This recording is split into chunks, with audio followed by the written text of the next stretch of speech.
강릉의 작은 월세방에서 세 식구가 살아간다.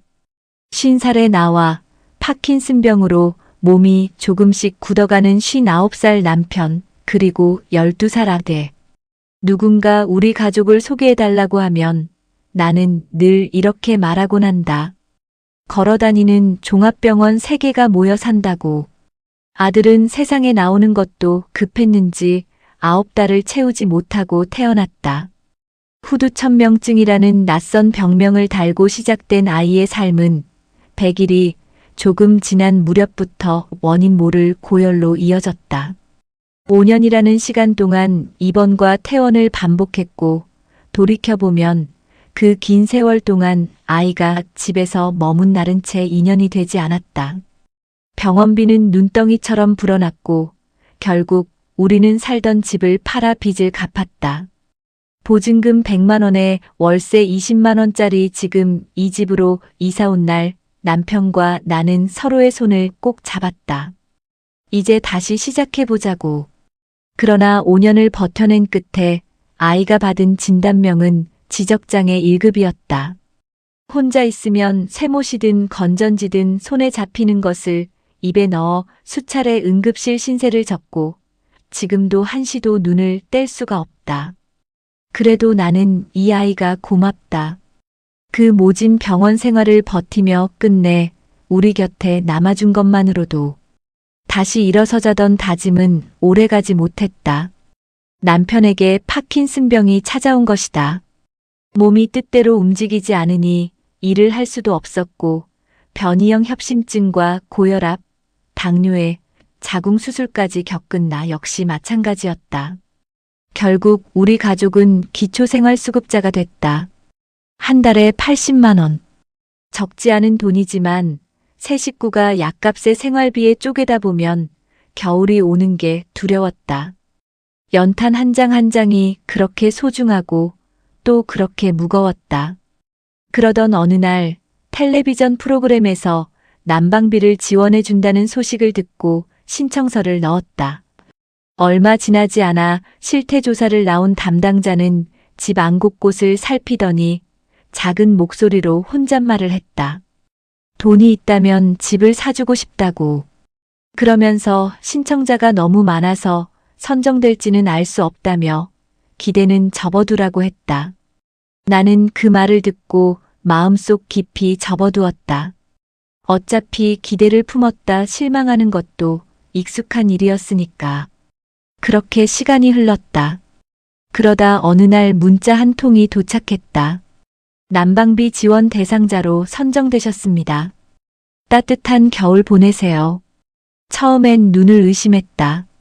통장을 확인하니 정말로 80만 원이 입금되어 있었다. 다리가 후들거렸다.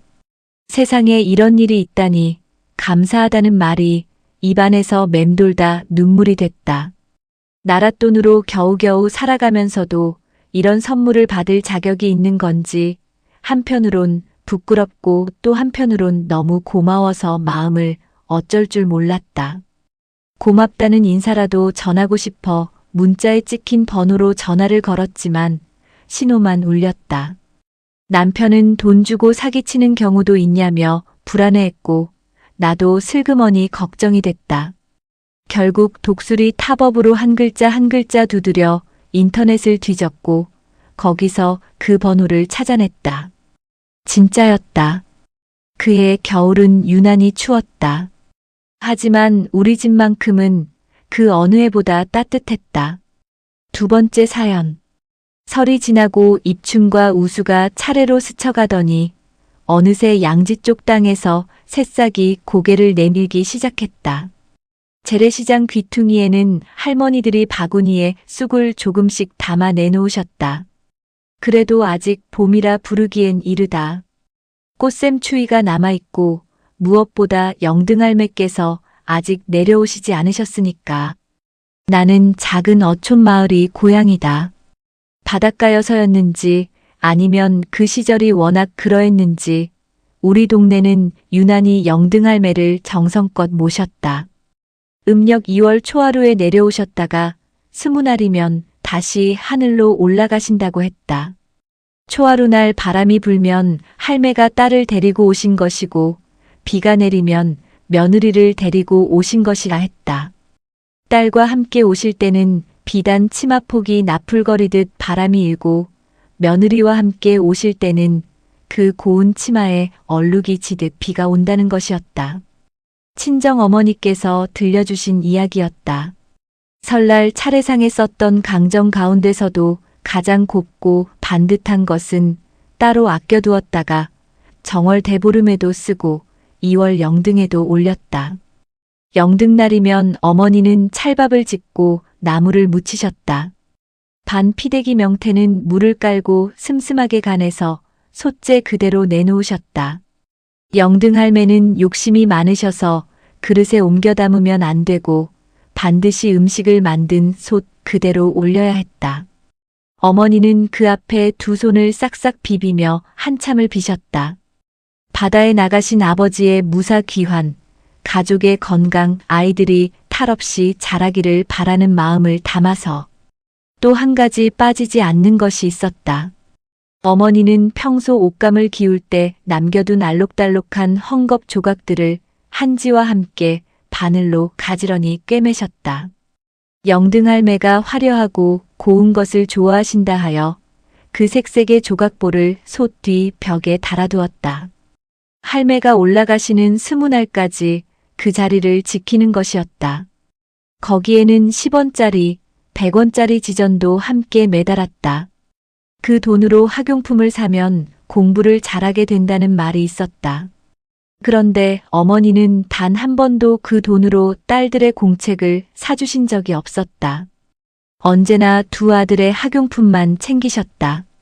서운하지 않았다면 거짓말이겠지만 세상 일이란 묘하게도 돌아갔다. 그 돈으로 공책을 받아 쓴 아들들보다 한 번도 그 혜택을 누리지 못한 딸들의 성적이 더 좋았으니 말이다. 영등할매도 여자이셔서 어머니의 처사에 슬쩍 화가 나셨던 건지 아니면 애초에 그리 영험하지 않으셨던 건지 지금도 알 수 없는 일이다. 영등할매가 올라가시는 무렵이면 날이 꼭 한 번 더 추워져서 장독 위에 떠둔 정화수에 살얼음이 얇게 끼곤 했다. 올해도 아마 그러하리라.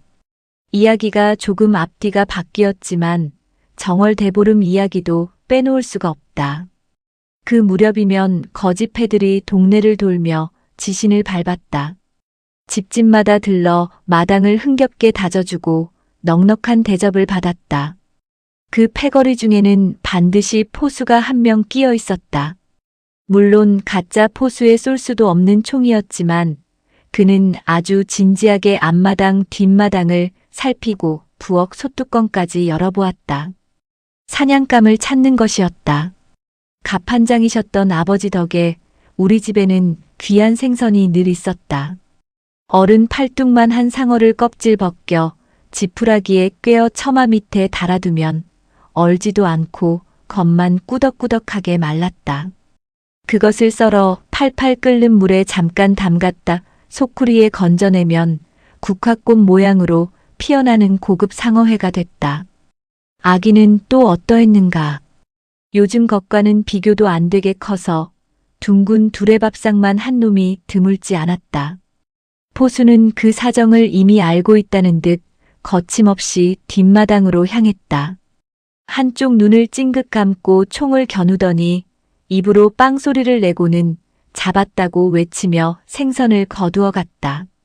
처마 밑에 말리던 것들까지 소쿠리째 쓸어가도 그날만큼은 아무도 아까워하거나 화내지 않았다. 오히려 모두 웃으며 기꺼이 빼앗겼다. 1년에 딱 한 번 있는 날이었으니까. 보름날에는 거지도 참 많이 찾아왔다. 지금 생각하면 반찬도 없이 어찌 살았을까 싶어 마음이 짠하다. 쌀도 귀하던 시절이니 찹쌀이 흔할 리 없었다. 어머니는 보름밥을 지으면서 솥 아랫부분에 보리쌀을 넣으셨고 거지들을 위해 보리가 더 많이 섞인 아랫밥을 큰 양푼에 따로 담아두셨다. 그것이 최선이었다. 동네 아이들은 조리를 들고 집집마다 밥을 얻으러 다녔다. 배가 고파서가 아니었다. 여러 집에서 얻은 밥을 디딜방앗간에 모여 개에게 한 숟가락 먹이고 함께 나눠 먹으면 그해 한 해가 무탈하고 농사도 잘 된다 했다. 굶긴 개에게 밥 한 술 베푸는 그 작은 행동 속에 온정을 나누고 풍요를 기원하는 마음이 담겨 있었던 것이리라. 정월대 보름이 가까워지고 영등할매 오실 때가 되어가니 가난했지만 넉넉하게 느껴졌던 그 시절이 새삼 그립다. 이제는 곁에 안 계신 부모님도 몹시 보고 싶다. 부모님이 떠나고 나니 여자에게는 친정도 고향도 함께 사라지는 것 같다. 그 빈자리가 너무 크고 깊어서 오래전에 잊혔던 세시 풍속 하나하나가 오히려 더 선명하게 떠오른다. 세 번째 사연. 명절 연휴, 친정 거실에는 온 가족이 모여 앉아 있었다. 하지만 이야기꽃이 피어야 할 그 자리에서 언니도, 형부도, 조카들도, 내 아이들도 저마다 고개를 숙인 채 손안의 작은 화면에 빠져 있었다. 어머니가 큰 소리로 핸드폰 좀 내려놓으라고 하셨지만 아무도 선뜻 움직이지 않았다. 결국 어머니가 언니의 휴대폰을 손으로 탁 쳐버리고 나서야 언니는 아쉬움을 감추지 못하며 게임을 껐다. 기록을 세울 수 있었는데 아깝다는 말을 남기면서 나와 남편이 그 불호령을 피할 수 있었던 건 순전히 운이었다. 남편은 게임에 관심이 없었고 내 휴대폰은 이미 아이들에게 빼앗긴 뒤였다. 시댁 분위기도 크게 다르지 않았다. 도련님도 서방님도 조카들도 내 아이들도 텔레비전과 게임 사이를 오가며 명절을 보냈다. 왁자지껄 웃음소리가 넘쳐야 할 자리에서 가족들은 같은 공간에 모여 앉아 각자의 화면 속에 따로 존재했다. 그 광경을 보며 혼자 속으로 중얼거렸다. 이거 보통 문제가 아니다. 그러면서도 스스로 찔렸다. 내가 스마트폰을 갖게 된 건 불과 몇 달 전이었다. 도련님이 새 기기로 바꾸면서 쓰던 폰을 내게 넘겨주었다. 전업주부로 지내며 휴대폰이란 시계나 문자 확인 정도가 전부였던 나에게 스마트폰은 사실 필요 없는 물건이었다. 그런데 메신저를 쓰면 통신비가 줄어든다는 말에 받아들였다. 처음 며칠은 손에 쥐고도 어찌할 바를 몰랐다.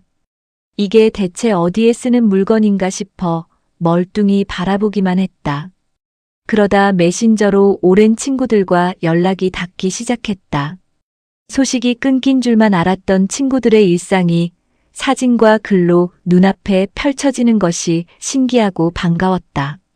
컴퓨터를 켜지 않아도 메일을 확인하고 궁금한 것을 바로 검색할 수 있다는 것도 편리했다. 그러다 친구들 사이에서 유행한다는 게임을 하나 내려받았다. 하트를 주고받고 아이템을 교환하며 점수를 쌓아가는 그 과정이 생각보다 훨씬 재미있었다. 아이들도 학교에서 같은 게임을 한다며 좋아했다. 아이들과 번갈아 하다가 아이들이 학원에 간 사이 혼자 점수를 올리고 어느새 화장실에 갈 때도 휴대폰을 손에 쥐고 들어가고 있었다. 남편이 너무 게임에 빠져 있는 것 아니냐고 한마디 했을 때 서운함이 먼저 올라왔다. 어른인 내가 알아서 하는 일에 왜 간섭이냐고, 스트레스 풀 곳도 없는 사람한테 너무하지 않느냐고 되레 목소리를 높였다. 하지만 게임을 하면서도 마음 한켠에서는 자꾸 의심이 들었다. 이번 한 판만 더 2단계만 깨면 그만해야지 하면서도 손을 놓지 못했다. 남편이 요즘 들어 예민해지고 짜증이 늘었다고 조심스럽게 이야기했다. 게임 때문이라고 했다. 말도 안 된다고 일축했지만 가만히 돌이켜보니 틀린 말이 아니었다. 화가 나면 차 한 잔 끓여놓고 혼자 그 감정을 들여다보던 사람이 나였다. 아이들이 싸우면 왜 그랬는지 차근차근 이야기를 들어주던 사람도 나였다. 틈만 나면 책을 펼치던 사람도 나였다. 그런데 언제부터인가 시간이 생기면 반사적으로 게임을 켰고 사소한 일에도 쉽게 짜증이 났다. 명절에 마주한 가족들의 모습이 자꾸 머릿속에 걸렸다. 당장은 작은 문제처럼 보일 수 있다. 각자 게임을 하면서도 밥은 같이 먹고 그래도 한 공간에 있으니 괜찮다고 여길 수도 있다.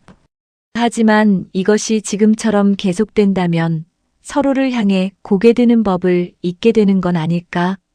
상대의 말에 귀 기울이는 일, 차 한 잔의 여유, 아무것도 하지 않는 조용한 시간, 그런 것들이 하나씩 사라져갈 것만 같아 덜컥 겁이 났다. 고민이 하나 더 생겼다. 몇 년 전 중학교에 입학하면 휴대폰을 사주겠다고 아들에게 약속했다. 이제 3월이면 정말로 중학생이 된다. 어른인 나조차 이렇게 쉽게 빠져들고 헤어나오지 못하고 있는데 호기심 많고 절제가 부족한 사춘기 아이에게 스마트폰을 쥐어주는 것이 과연 맞는 일인지 모르겠다. 주변을 보면 아이들 손에 들린 스마트폰은 어김없이 게임 화면으로 가득하다.